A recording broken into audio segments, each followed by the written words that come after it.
So my name is Rostislav Petrov, or Ros, as people call me.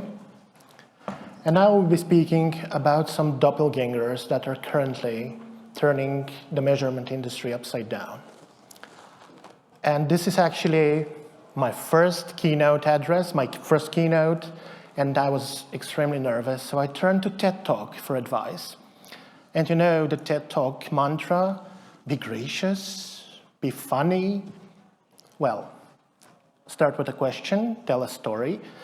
And yeah, I have to follow a lot of great keynotes from today. So you tell me how I did at the end, okay? So have you seen the movie Sinners? I guess this is a famous movie. Have you seen it? Well, okay, only one person. That movie made a lot of money, actually, but okay, I will tell you a little bit about it. So the setting is the 1930s Mississippi Delta. There is a juke joint where the local African-American community gathers to dance and sing the blues. And one of the singers is called Sammy, and he has a rare gift. His music is so pure and so beautiful that it actually tears through the fabric of time itself. And in a single moment, performers from different cultures and different eras are drawn together to perform for the audience. It's so beautiful, so breathtaking, pure, and absolutely mesmerizing, absolutely transcendent. It also attracts vampires, or strike that, it attracts Irish vampires. So that's pretty much how our measurement industry feels today. We have created something beautiful.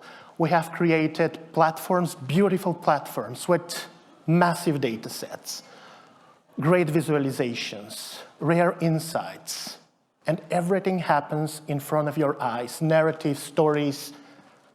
Well, it also attracted vampires. What kind of vampires, you may ask? Well, vampires that don't look like vampires at all. Vampires that look like the good old sources that have been in your feeds for ages now. But here's the truth, and it's a very simple truth. The information landscape has never been more varied, richer, and frankly, less legible than it is right now in 2026. And it's important maybe to ask why, and of course, it will be a complicated answer, but I can tell you this. Our platforms, as powerful and sophisticated as they are operating on an increasingly contaminated source base. And that's an important start for this discussion. So, is it? Oh, so yeah, let's start with this. Imagine living in a world where most local news outlets are designed not to inform, but to deliberately spread lies. This is quite unfortunate and a bleak description of the future when actually trust in local journalism collapses. And here, I actually put 3 sources, and they are local sources from the US. And do you know that only one of them, and I put it here, the banner, is a real source, a real local source. The other 2 are pink slime sources. They look like this one, you might say, and you would be correct, and that's by design. Because if you take a look at research, you will be able to see that currently in the US, pink slime outlets, and pink slime outlets, for those who may not know, are outlets that are mimicking local journalism, but are actually intended to spread political, commercial, and state agendas, they're outnumbering legitimate local sources, and you can see the numbers here. And this is according to the NewsGuard report for 2024, that was 2 years ago. And maybe some of you read some research from a very recent research, according to which, by the end of this year, artificial intelligence will be responsible for up to 95% of all content. So this will only accelerate this trend. And there is also something else, because according to research by Northwestern University, currently, traditional sources, local traditional sources, are shutting at a rate of 2.5 per week. And what does this mean? This means a simple thing, actually, that for every traditional newspaper that shuts down, at least one fabricated replacement pops up to take its place in the monitoring feeds. And this is a frightening outlook. Of course, when we're looking at information about pink slime journalism, it's very important know that it mimics local news, know that it's designed to advance political, commercial, state agendas. These are important metrics. But what's really important is that they are indistinguishable to the crawlers themselves, and that's why you have them in your feeds. And this actually leads to my big argument here. And this argument might be a bit manual, a bit old-fashioned, but at this point, I'm urging you to take a very good look at your briefs. Not today, not tonight, we have a party, but tomorrow or the day after. Take a very good look at your source catalogues. And once you do that, ask yourselves, do you know why a specific source is on your catalog? Can you really defend every source in your catalogs? And if you can't defend a source, you have a solution. You can throw it out.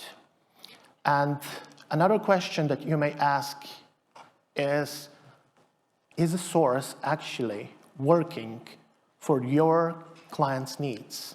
Does it work for your clients? And if you can't say why, it's important and it's critical, it's crucial for your client to have a specific source, a specific publication on your source list. You have only one option. You can throw it out. Because right now, in 2026, we, of course, cannot allow ourselves to create reports, to create measurement based on data that's compromised. Just take a look, of course, the Barcelona principles, and that's principle number 7. It reads ethics, governance, and transparency with data, methodologies, and technology builds trust and drives learning. So what can we do? At this point, we know one thing. Of course, based on our experience, based on the Barcelona principle and so on, source intelligence could not be a technical side issue anymore. It's important that we consider it a foundational infrastructure of trust. And speaking of trust, I want to paint a picture of where trust lies right now when it comes to online sources. According to research, and that's research by the Reuters Institute, overall trust in news is at a historic low of about 40%. That's comparable to Donald Trump's approval rating, so that should tell you something. And there is also something else that's quite important here, much more important than trust in news, and that's the news avoidance percentage. Currently, news avoidance is at 58% internationally. For the United States, it's at 73%. First, avoidance in news. People make a conscious decision to avoid the news.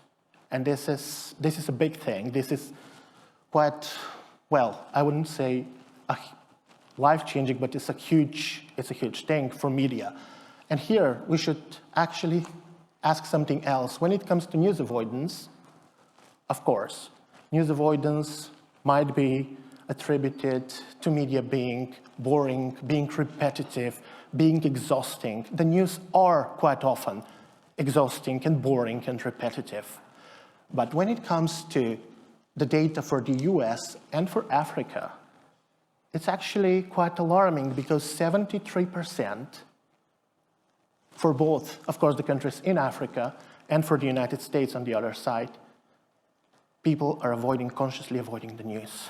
And just to give you an information about Africa, 7 to 10 countries in Africa are currently actually under authoritarian regimes.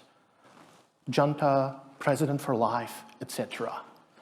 And that has something to do with avoidance, with the avoidance data, but I'm not going to go into great detail about that. Yeah. But there is something very important here. And I think the important thing is that people have lost the framework to distinguish reliable from unreliable sources. They said that themselves when they participated in this report.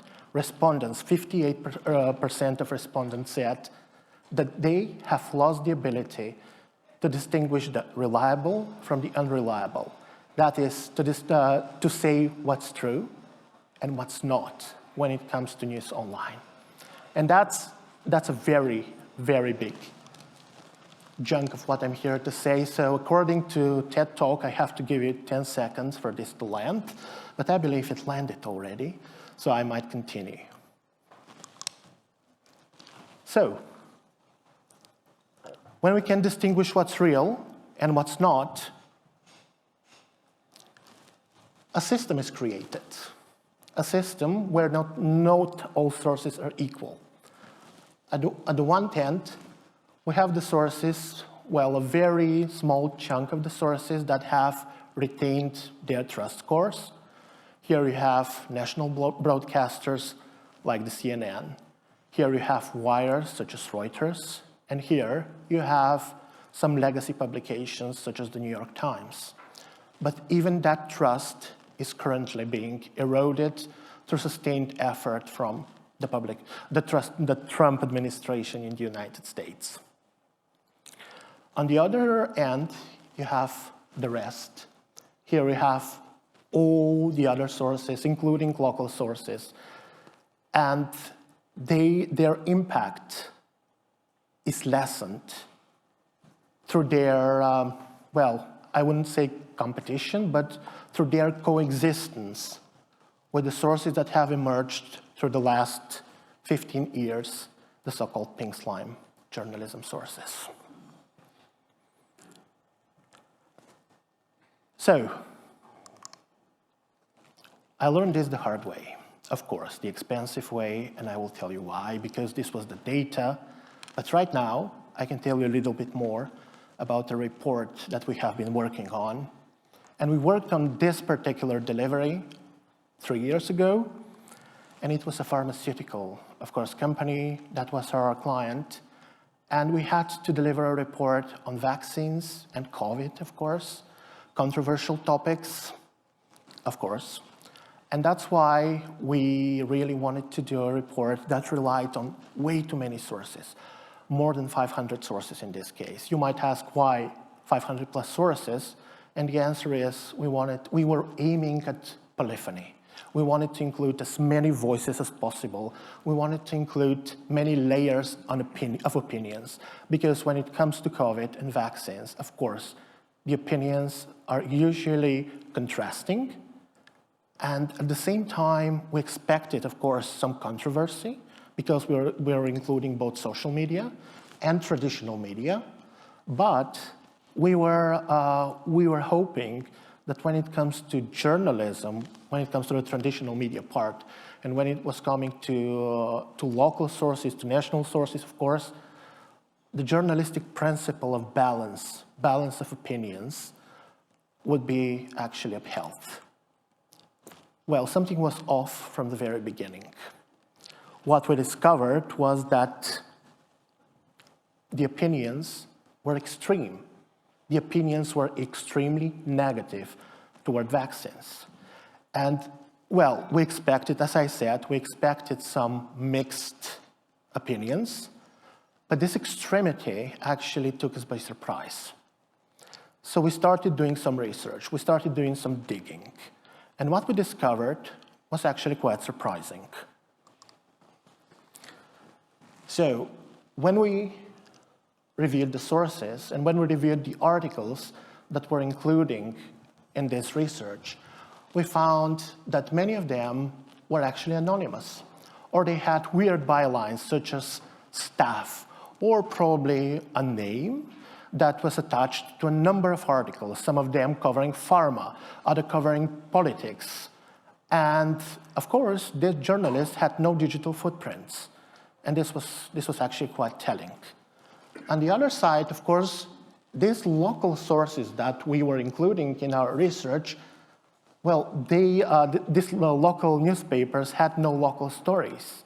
No stories about schools, no stories about, well, town meetings, no stories about some local celebrity, or things like that, things that you usually find in local journalism. Something else that actually was missing was ownership data. And this is usually quite telling. If you cannot tell who owns this specific publication, you're usually in murky waters. And right now, of course, in 2026, we know that this means something, and this means that this is not really a real publication. Of course, we're talking about vaccines back then. So the authority theater was absolutely center stage.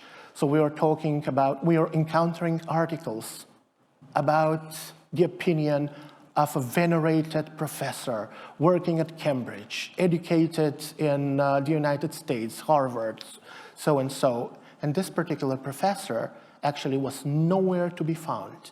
We actually Googled the name, we Googled the institution that he was supposed to work for. Niente, not existing. You couldn't find it. And of course, in some cases, because quite often those were Russian researchers or researchers from Germany and so on, and we tried different spellings of the names. Once again, nothing. These people we were not able to find anything about these people. So the authority theater was really center stage. Something else that was actually quite important is the opinion piece or news.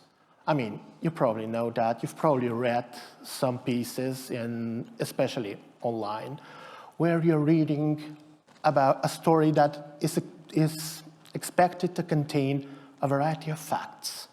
But this story doesn't contain facts. It contains opinions. And these opinions are actually pushed really hard down your throat as you're reading them. So this was also a sign of pink slime journalism in this particular case. Of course, when we're dealing with that, we were surprised, of course, but we already had some experience dealing with disinformation. In 2019 and 2020, our team was working on a very big project on which we collaborated with researchers from around the world, including Italy and the United States, Bulgaria, and some countries in the Middle East. So what we were working on was a project aimed at detecting propaganda techniques in news stories. And a lot of what we found throughout that research in 2019 and 2020 served as the basis of our research in 2022 and 2023. Of course, right now, you can find a lot of information about pink slime outlets.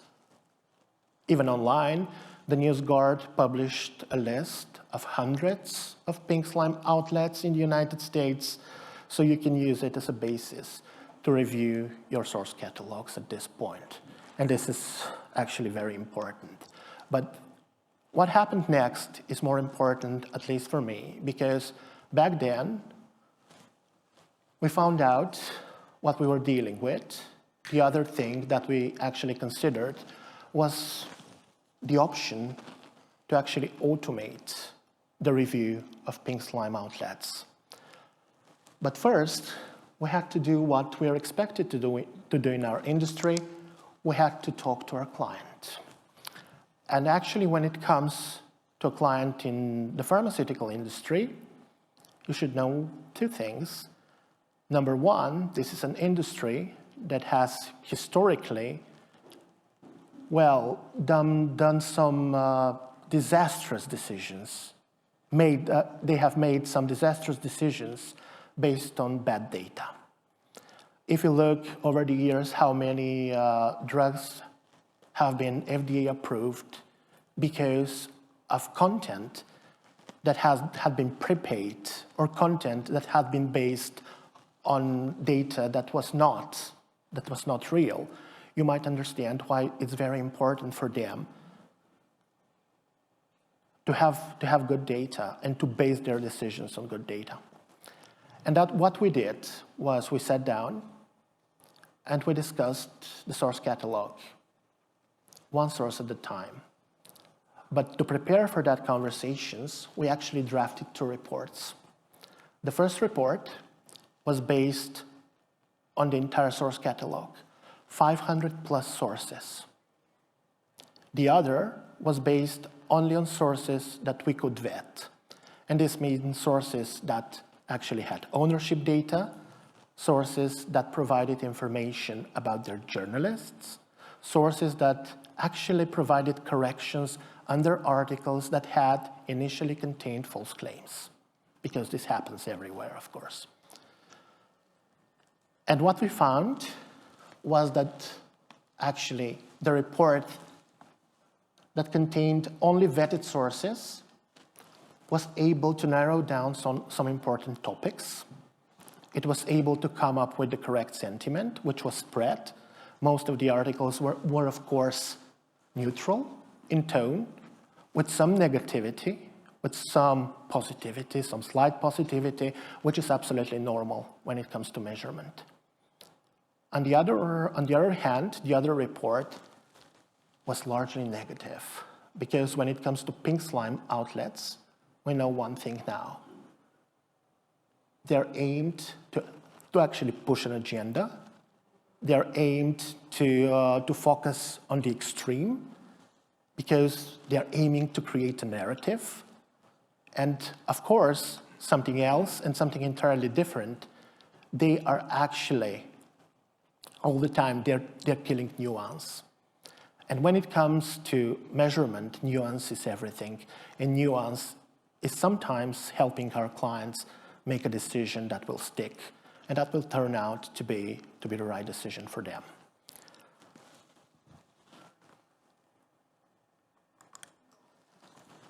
But there is something else, and I call that the challenges, the challenging slide. I'm talking about things that happened 2-3 years ago. And at the same time, we know that things are changing rapidly. Right now, we have opinions shaped by pink slime journalism featured in reputable sources. It happens. Sometimes entirely different. We can't really say whether pink slime won't be reprinted in reputable sources at some point, because this is possible as well. But what really bothers me is something that already is quite present in media, and that's reputable sources behaving like pink slime outlets. Because I've read countless of articles in the New York Times, for example, the Washington Post, and German newspapers, reputable papers, and these articles actually were based on press releases.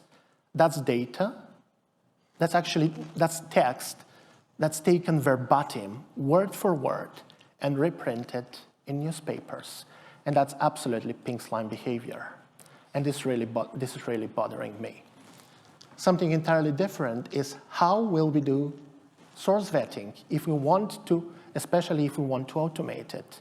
Because as I said earlier, we're discussing whether we can automate, of course, this source vetting process. We decided not to for the time being, because actually knowing knowing the source, knowing the language, and so on, was considered crucial at this point. But moving forward, it's possible that this could be automated as well. But the question is, how do we vet the sources? Because what happens if we vet the Washington Post? The Washington Post actually changed its owner several years ago. if we base this vetting on data that was pre-COVID, from pre-COVID times, it will receive one rating. If we vet it now, it would receive a different vetting, a different score. And if we are talking about the Washington Post 3 years from now, we will be talking about an entirely different source. There is also something additional here. When it comes to vetting sources, are we vetting the entire source? Are we vetting the different desks? Because they have, of course, the international desk, they have internal desk, they have their celebrity desk, and so on. So what do? Do we provide scores for each separate desk, or do we provide a single score for this specific source? And there is also something entirely different. We have the local newsrooms. So when it comes to the local newsrooms, will we create additional separate scores from them, or will we try to actually put everything together and vet the source as a single source, which actually goes against everything that I have been saying so far? And this is something that actually needs to be discussed further and needs to be discussed with your clients. Because, of course, talking about sources is one thing, but talking about clients and their needs is something entirely different. What I like at this point about the process, and something that we changed internally when it comes to onboarding new clients, and I think this is a good thing, and we changed it because of this report and because of everything we encountered while working on it, was that we introduced a new step in our client onboarding where we talk about something that many people consider not that sexy, not that important, and that's, of course, the source catalogs. Because we can't just talk about, here are the sources that the client wants. It's our duty to actually consult the client and actually advise them against a specific source or in a favor of another source that might really work for them. And that is quite important. So circling back to the movie Sinners, which nobody has seen. Yeah, well, you should see it. It actually won 4 Academy Awards. So in that movie, vampires were able to enter the space for one single reason. They were invited, because vampires have to be invited to enter a space. And we did that. We invited vampires to enter our space for a single reason. We wanted to have a lot of content. It's never enough. It's always best to have a lot of content, more content and more content. And that's how they actually contaminated our space. And from now on, we can do only what they did in the movie.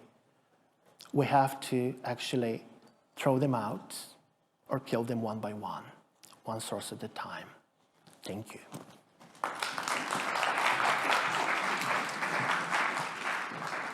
Thank you, Ross. That was brilliant. Oh, you nailed it. Nailed Did it. I? Yeah, I nailed it with the pink slime. That's a mixed metaphor, but anyway. Yeah. Does anyone have any questions for our last speaker of the day? Mm-hmm. One over here. Thank you.